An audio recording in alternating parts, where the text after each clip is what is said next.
Assalamualaikum warahmatullahi wabarakatuh. Saudaraku yang dirahmati Allah, beberapa hari belakangan ini ada sejumlah keputusan-keputusan viral dari lembaga pemerintahan, baik dari legislatif, dari eksekutif maupun dari yudikatif.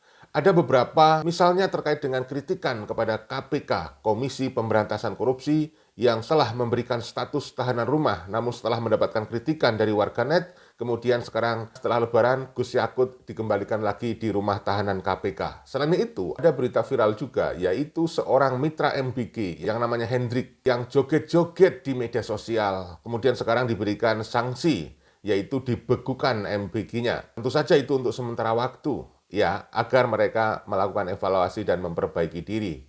Kemudian ada juga kasus bagaimana sejumlah pelaku penyiram air keras terhadap Andri Yunus yang sudah diberikan sanksi hanya berdasarkan karena tindak penganiayaan. Nah, ini juga tidak memberikan rasa puas kepada masyarakat. Keputusan-keputusan pemerintah itu tentu saja tidak sesuai dengan ekspektasi masyarakat. Nah, bagaimana menurut pendapat saudara-saudaraku semuanya? Silakan ditulis di kolom komentar. Sebelum kita bahas tentang hal itu, kami minta dukungan Anda dengan cara menekan subscribe, like, dan tanda lonceng pada channel Rizky Muhtadin ini. Terima kasih atas dukungannya. Semoga semuanya diberikan kesehatan lahir dan batin, diberikan kemudahan dalam semua urusannya yang baik, diberikan keselamatan baik di dunia maupun di akhirat. Saudaraku, langsung saja kita sampaikan sejumlah video terkait isu-isu tersebut berikut ini.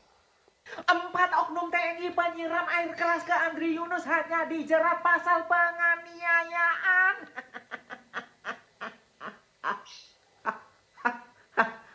Terserah kalian lah. Ini negara kalian. Kalian yang bikin aturan. Terserahlah mau ngapain, mau dibebasin, monggo. Rakyat cuma numpang di negara ini, pemiliknya adalah kalian. Kalau gini, rakyat semakin yakin kalau ini semua sudah direncanakan dengan matang. Skenarionya udah ada. Nanti kamu melakukan ini, nanti kamu hukumannya segini, cepat keluar gitu ya. Dan pastinya di belakangnya sudah ada aktor intelektualnya, aktor intelektualnya. Dan aktor intelektualnya, dalangnya yang nyuruh itu aman. Nah, kalau begini ceritanya, ya jangan salahkan rakyat. Kalau rakyat mengira dan menuduh pemerintah adalah di balik semua ini. Karena apa? Karena pemerintah kan memberikan kelonggaran, hukumannya enak tuh. Pasal penganiayaan. Padahal itu sudah pembunuhan. Ya kan? Tapi terserah kalian. Ini negara kalian ya. Terserah. Demokrasi sepertinya sudah mulai terancam. Hidup Jokowi! Hidup Jokowi! Hidup Jokowi! Hidup Jokowi! Lucu juga ya, kata KPK, tahanan rumah Gus Yakut itu bagian dari strategi penyidikan, bukan karena alasan kesehatan. Terus sekarang berubah lagi tuh, kata KPK, pengalihan tahanan rumah Gus Yakut itu karena kesehatan. Nah, jadi pertanyaannya adalah, ini yang benar yang mana? Jangan sampai KPK itu mendadak jadi maklar kasus.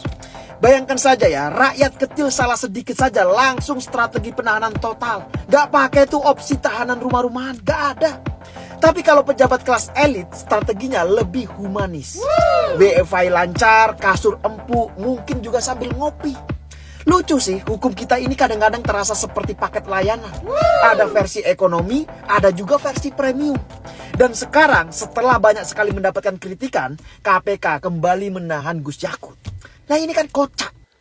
Saudaraku yang dirahmati Allah, terkait dengan tindakan KPK itu, banyak pihak menyampaikan selamat kepada KPK karena itu adalah tindakan pertama bagaimana ada seorang pesakitan yang sudah ditangkap oleh KPK, kemudian dilepaskan dan statusnya karena ada Hari Raya Idul Fitri diberikan tahanan rumah. Walaupun kemudian setelah mendapatkan kritikan dari warganet, kemudian sekarang dikembalikan lagi menjadi tahanan KPK di rumah tahanan KPK. Nah, ini agar menjadi catatan kita, mudah-mudahan ke depan KPK bisa lebih baik. Kita lanjutkan informasinya berikut ini.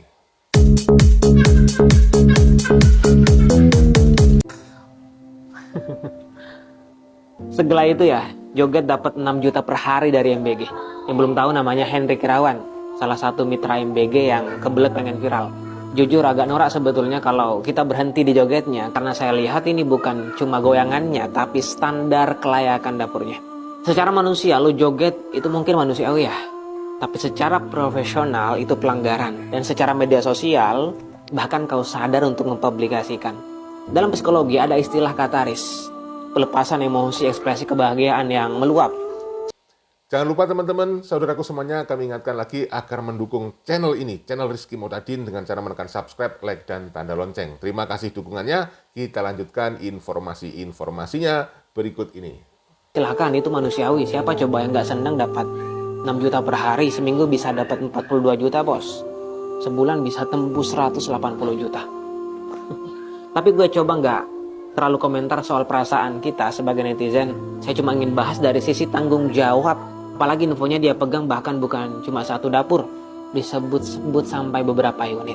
Dan kita lihat faktanya, joget di dapur tanpa APD, layoutnya bermasalah, ipalnya tidak sesuai. Bahkan coba lihat di belakangnya pas dia joget itu, ada perangkat yang terlihat seperti outdoor AC yang berpotensi mengganggu standar higienitas. Dan bom, akhirnya kena suspend. Menurut saya kalau terbukti memang tidak sesuai standar, nggak cukup cuma disuspend, tutup permanen. Setuju kan netizen?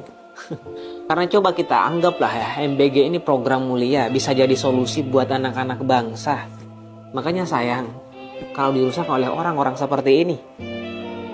Yang lebih memalukan setelah viral bukannya minta maaf atau klarifikasi, ini malah lapor polisi, rasa paling terzolimi. Padahal dia sendiri yang upload, netizen cuma bantu viralin. Bukannya tujuannya memang itu ya Glay.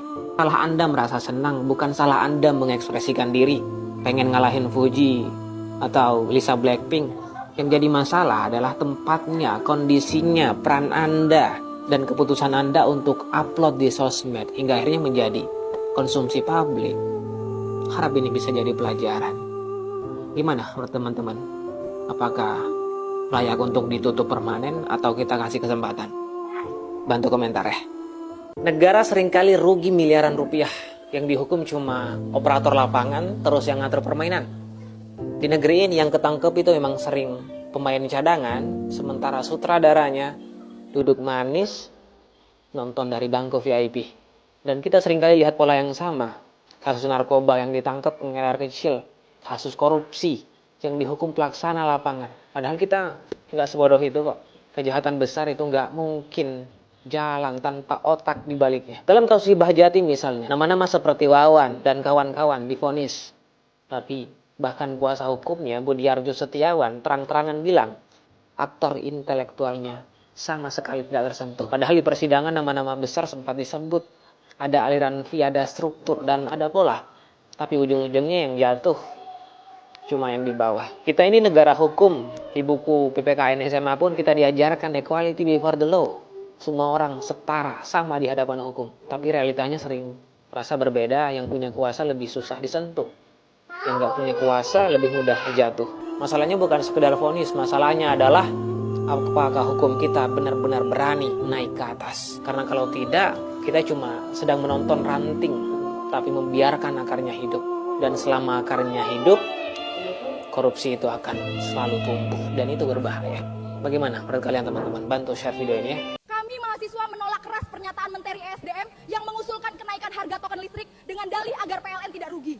Dan rakyat belajar hemat adalah pernyataan yang tidak berpihak, tidak berempati, dan gagal memahami realitas rakyat. Rakyat tidak perlu diajari berhemat melalui kenaikan tarif. Rakyat membutuhkan keadilan, pekerjaan yang layak, dan kebutuhan pokok yang terjangkau. Kalau PLN bermasalah, benahi manajemennya. Kalau negara defisit, pangkas pemborosan elit. Jangan jadikan rakyat kecil korban kebijakan gagal. Listrik adalah kebutuhan dasar, bukan alat untuk disiplin sosial. Negara adalah pelayan rakyat, bukan penagih utang yang mengancam melalui tarif. Mahasiswa berdiri untuk mengingatkan, kebijakan yang lahir tanpa nurani hanya akan melahirkan kemarahan publik. Hentikan logika menyalahkan rakyat.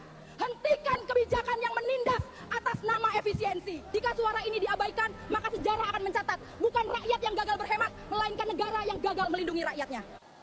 TNI menyatakan tidak memberikan toleransi dan akan menindak secara tegas sesuai ketentuan hukum yang berlaku baik melalui peradilan militer, penjatuhan hukuman disiplin berupa penahanan dan pemberhentian dari jabatan maupun pemberhentian dengan tidak hormat. Soalnya dari antara, jadi kami perlu sampaikan di sini sebagai bentuk pertanggungjawaban, hari ini telah dilaksanakan penyerahan jabatan Kabais. Terima kasih. Dengan penegakan hukum terhadap prajurit di berbagai jenjang kepangkatan, baik perwira, bintara, maupun tamtama, dengan jenis pelanggaran yang beragam, mulai dari penyalahgunaan wewenang, termasuk keterlibatan dalam aktivitas ilegal, dan tidak pidana lainnya termasuk penganiayaan. Lebih lanjut, TNI terus melakukan pembenahan melalui penguatan pengawasan internal, peningkatan kualitas kepemimpinan di setiap level komando, serta penanaman nilai disiplin dan integritas kepada seluruh prajurit. Pemerintah daerah, dia beli mobil dinas gubernur berapa? 8M. Ya, provinsi ya, ada tuh provinsi. Gubernur provinsi. Hah? Gubernur. Saya presiden di Republik Indonesia, saya pakai mobil mau buatan Indonesia. Iya kan? Harganya 700 juta itu. Mungkin karena ini presiden ya, ada apa namanya? Anti peluru, mungkin harganya 1M. Tapi tidak 8M. Coba kita selidiki semua. Ya. Efisiensi habis itu kunjungan kerja. Sudahlah, itu yang kita minta, kesadaran, rasa tanggung jawab, ya kan? Mulai April, anak sekolah diminta belajar online, tapi MBG tetap berjalan. Gimana logikanya? Anak sekolah suruh belajar online, tapi MBG tetap berjalan, dan anak sekolah harus ngambil MBG ke sekolah. Itu kan sama saja dengan anak datang ke sekolah, dengan alih-alih untuk menghemat BBM. Anak disuruh belajar dari rumah. Lah, tapi tetap ke sekolah ngambil MBG, itu gimana ceritanya? Gimana? Ini pemerintah gimana sih? Lebih mementingkan kualitas pendidikan anak atau mementingkan bisnis MBG terus berjalan? Mendingan MBG-nya di stop, anak tetap sekolah secara offline, datang ke sekolah. Pak, memang sudah ada riset hasil otak kemampuan siswa yang belajar online di era COVID. Memang sudah ada risetnya, ada penelitiannya. Kalau ada, pasti penelitiannya buruk turun. Karena anak tidak hanya harus belajar tentang materi, tapi juga harus tentang hard skill, tentang motorik kasar. Anak harus belajar sosialisasi, belajar komunikasi, belajar kepedulian, belajar banyak hal yang tidak didapatkan dari pelajaran online, Pak. Online anak-anak ya cuma dapat materi, tidak dapat secara fisik, Pak. Ya ampun, gini banget ya negara lebih mementingkan bisnis MBG-nya daripada kualitas pendidikan rakyatnya. Udahlah, terserah kalian mau ngapain aja ya. Ini negara punya kalian kok, rakyat cuman ngontrak, bayar pajak tiap tahun ya. Tiap hari sih beli barang tuh. Saya berani, jangan nantang-nantang pemerintah pusat. Ya kan? Banyak biaya yang harusnya dilaksanakan oleh kabupaten dan provinsi tidak dilaksanakan. Contoh tadi, jembatan desa, rakyat harus teriak, presiden harus turun tangan. Maaf, ada dana desa. Kemana dananya di bupati? Kemana gubernur? Tapi oke lah, saya ambil alih tanggung jawab. Ya, jadi kita ini harus terbuka, kita harus fair. Banyak pejabat itu terlalu banyak, menurut saya ya tidak efisien. Nah, sangat betul itu Pak Presiden. Setuju, sepakat. Banyak pejabat-pejabat kepala daerah yang tidak efisien terhadap anggaran. Anggaran sebesar itu tidak digunakan untuk hal yang prioritas. Malah digunakan untuk hal-hal yang tidak prioritas seperti kemewah-mewahan gitu ya. Membuat event-event yang seremonial. Membeli mobil yang mewah. Aduh, gitu-gitu Pak Presiden. Nah, tugas Pak Presiden apa? Agar duit itu benar-benar dipergunakan dengan semestinya. Membangun infrastruktur, memberantas kemiskinan, menciptakan lapangan pekerjaan, dan yang lain-lain. Tugas Pak Presiden adalah memperkuat pengawasan dan penindakan korupsi. Kalau pengawasannya penindakannya terhadap korupsi itu sangat kuat, sangat bagus, maka para pejabat-pejabat itu akan takut, Pak, untuk melakukan penyelewengan. Akhirnya mereka benar-benar menggunakan anggaran itu dengan semestinya. Hati-hati mereka, Pak, ya. Terus, Pak, Bapak bisa tahu kalau ada pembangunan yang tidak benar di daerah itu karena media sosial. Itu artinya rakyat sangat memberi sumbangsih terhadap informasi yang Bapak dapat. Banyak rakyat yang teriak-teriak, jembatan di desa nggak dibangun, jalan di desa nggak dibangun, jalan di kabupaten nggak dibangun, jalan di provinsi nggak dibangun, teriak-teriak lewat media sosial. Akhirnya Bapak tahu informasi itu. Nah, Bapak harus tetap mendukung tuh rakyat yang berteriak-teriak lewat media sosial. Kritik-kritik lewat media sosial. Agar apa? Perbaikan terus berjalan. Seperti itu. Coba. Nggak ada yang teriak-teriak di media sosial. Apakah Bapak tahu dan apakah ada perbaikan? Nggak kan?